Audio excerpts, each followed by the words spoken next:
As principais entidades de representação do setor logístico no meio empresarial e político manifestaram apoio às emendas apresentadas pelo senador Beto Martins, do PL.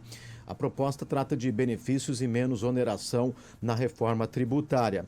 E o senador está com a gente, ao vivo, de forma remota, para a gente entender um pouquinho mais sobre a discussão desse tema importante. Senador, bom dia, bem-vindo à Jovem Pan Joinville. Obrigado por começar a semana conversando com o ouvinte aqui da região em Santa Catarina. Oi, Marcos. Para mim que é um grande prazer poder estar com vocês novamente.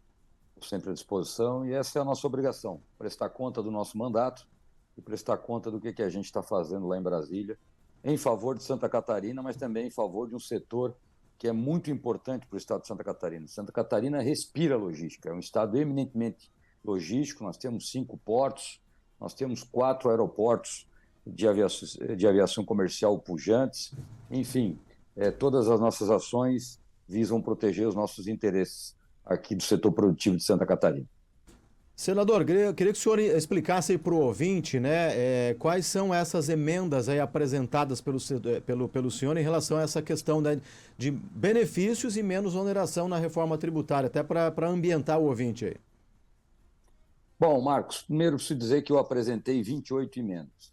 E todas as emendas que eu apresentei não foram emendas que eu construí sozinho ou que eu fiz para fazer volume apenas.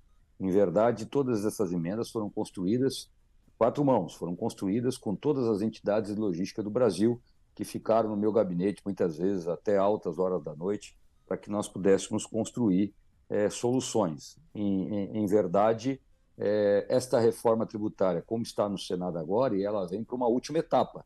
Ela já passou pela Câmara, ela já passou em primeiro turno no Senado, e ela vem agora para cumprir a sua última etapa. Portanto, o que acontecer a partir de agora vai ser para valer.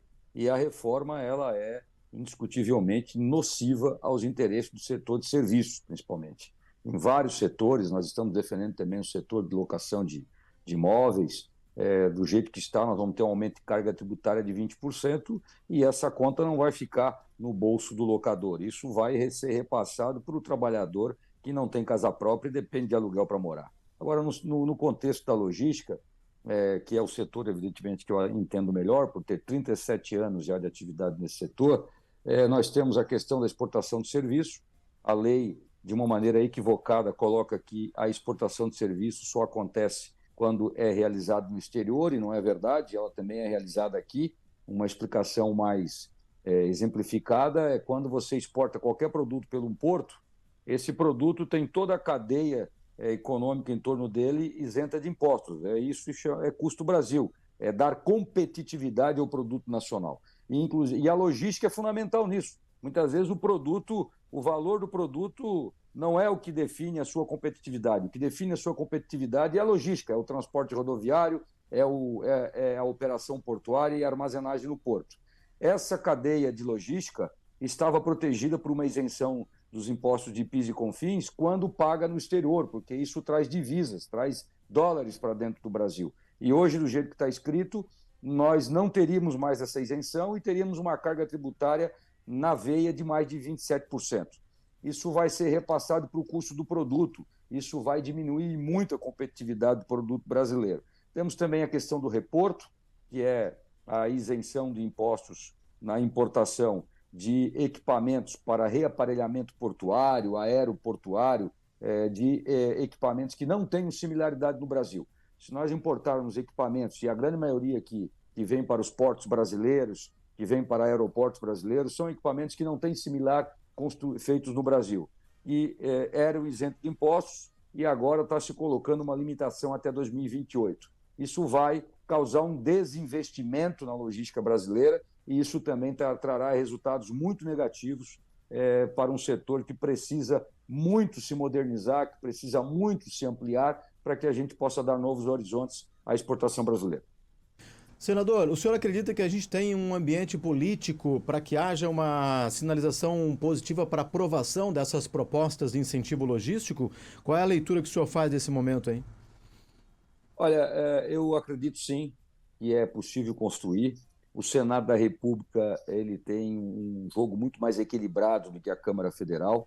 Hoje, se você dividir por bancadas de oposição e de governo, você tem aí mais ou menos 50-31. Só que determinadas matérias, especialmente aquelas que são do âmbito mais técnico, elas costumam ter um maior equilíbrio. E nós estamos falando de um setor que não é uma questão só de Santa Catarina, é uma questão do Brasil. Certamente, todos os parlamentares, senadores de todos os estados brasileiros vão sofrer o pedido e a pressão do setor logístico em cada um dos seus estados para que essas emendas sejam aprovadas. Até porque essas emendas não pretendem dar nenhuma vantagem ao setor, não pretendem dar nenhuma vantagem a qualquer empresa. É apenas assegurar algo que já é uma garantia de décadas e que está mal escrita. A redação está errada na lei que está sendo apresentada hoje no Senado. Então, eu tenho aí, sim, um otimismo muito grande que a gente consiga avançar nesse sentido.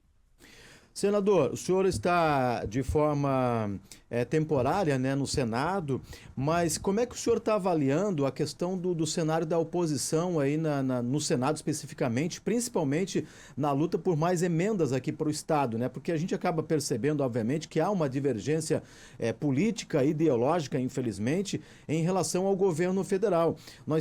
Santa Catarina tem mais dificuldade para trazer emendas para o Estado. O que o senhor está percebendo aí nesse cenário da oposição no Senado?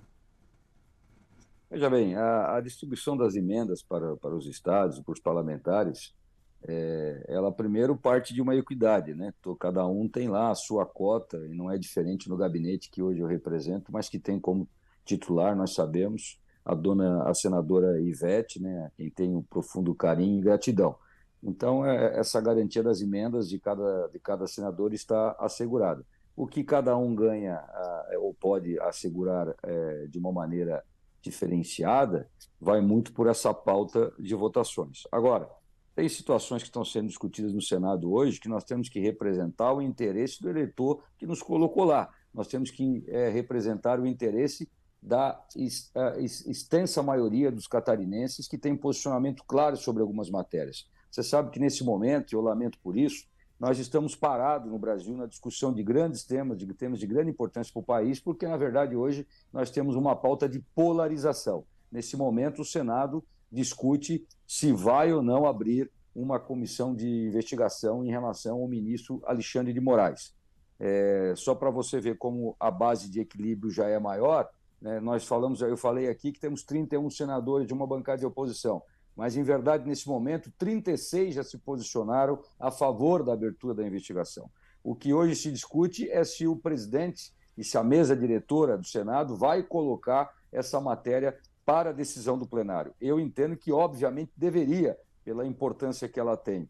Mas, se ele colocar, nós vamos ter, então, a condição de ver o que cada senador brasileiro pensa, e toda a bancada de Santa Catarina já se posicionou, da forma como pensa o povo catarinense, ou seja, nós somos absolutamente e rigorosamente a favor das investigações. Mas o fato é que, se a mesa diretora não colocar isso para plenário, nós temos o risco de termos aí uma abertura de obstrução. A bancada de oposição, esses senadores, podem decidir pela obstrução dos trabalhos. Então, isso vai fazer com que, mais uma vez, se pare as pautas importantes do Brasil. Enfim, é muito cedo para a gente falar sobre isso, porque o Brasil, nesse momento, está parado no Senado da República, fundamentalmente, em relação a um tema que envolve essa questão da investigação.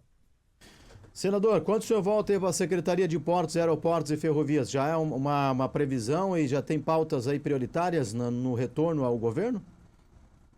Eu quero viver uma coisa de cada vez. Eu tive essa oportunidade, recebi essa oportunidade do governador Jorginho e da dona Ivete, né, da senadora Ivete, para estar no Senado. Quis o destino que fosse no momento que muitos temas importantes estivessem sendo discutidos para o Brasil. A reforma tributária, que vai impactar muito na vida de todo mundo. Estou dizendo aqui mais uma vez, o setor de serviço está recebendo um verdadeiro tapa na cara, porque estão jogando a conta para o setor de serviço. Todos os setores, isso vai afetar a construção civil, isso vai afetar vários setores importantes da nossa economia, e nós temos uma missão de trabalhar para que isso não aconteça nesse momento em que a lei está sendo discutida no Senado. E também tem toda essa questão que envolve né, o Brasil, né, os riscos que se estão colocando quanto à segurança jurídica no país, o risco que está se colocando quanto à liberdade no Brasil. Então, tem temas muito importantes sendo discutidos, eu estou muito focado nisso, tenho procurado trabalhar sempre em sintonia com o que pensa o catarinense, especialmente o eleitor que nos colocou lá e que elegeu aquela chapa que tinha Jorginho, Dona Ivete e eu em 2018. Enfim, eu vou deixar para pensar na secretaria depois, porque agora a hora é de focar no Senado da República. Senador Beto Martins, obrigado, senador, pelo bate-papo início de semana com o ouvinte da Jovem Pan. Bom trabalho e volte quando quiser e puder para a gente discutir as pautas de interesse do Brasil e de Santa Catarina, obviamente, também. Bom trabalho. Obrigado, Marcos. Tem muita coisa acontecendo. Brasília, nesse momento, ainda está, por conta das eleições municipais, um pouco parada, mas tenha certo que a partir de outubro nós vamos ter muitas notícias e vamos ter muita tensão e pressão lá em Brasília. Eu estou sempre à disposição de vocês. Forte abraço. Obrigado.